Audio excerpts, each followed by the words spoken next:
somehow it has been seen as being the primary care trust's responsibility to offer an infrastructure and a network of people who remain engaged in local workforce-related issues. And it was very clear to me that as the PCTs disappeared, we suddenly lost all of those very difficult those networks which otherwise existed to try and support local communities. The way we've gone about doing it is by actually trying to seek out groups of educators that work within the community environment and get them to try and come together in a meaningful way and say, if you were to take responsibility for acting as a local educational network, what does that mean for you? What do you need in terms of support? And how can the Let's Be help you come together? There are some very key issues there. One of them is that it needs to be multi-professional so that we can replicate what happens in the service environments within education. Second, it has got to be focused around the needs of local people. It is very difficult for someone sitting in Whitehall to find solutions to a problem that is occurring in a local borough in North London somewhere.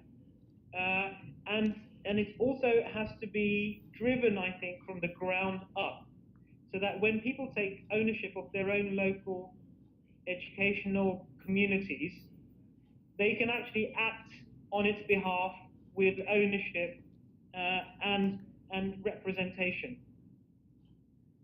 So what we started doing was we started going out into those local communities and saying, who are the local educators, and trying to get them to come around the table and start talking about education training. And so we've given them some resource. We've asked them to identify within their local communities leaders in education for general practice, for practice nursing, for pharmacy. We've invited them to also engage the local higher education institution. We've also asked them to engage the CCG so that we've got the service commissioning perspective in there as well at an early stage. And that's what we're trying to replicate across all the 12 or 13 CCG areas in North Central and East London. Yeah, so we've got five communities up and running.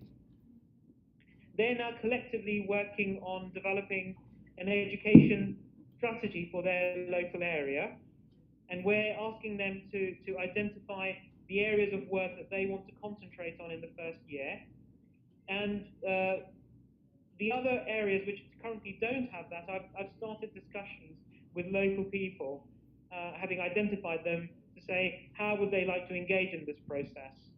The other thing I'm doing is I'm setting up a sort of a forum or a sort of learning set where we bring people from the different bits of the whole geography together to talk about what the challenges are that they face and what solutions they found that they may be able to share with other local educational communities.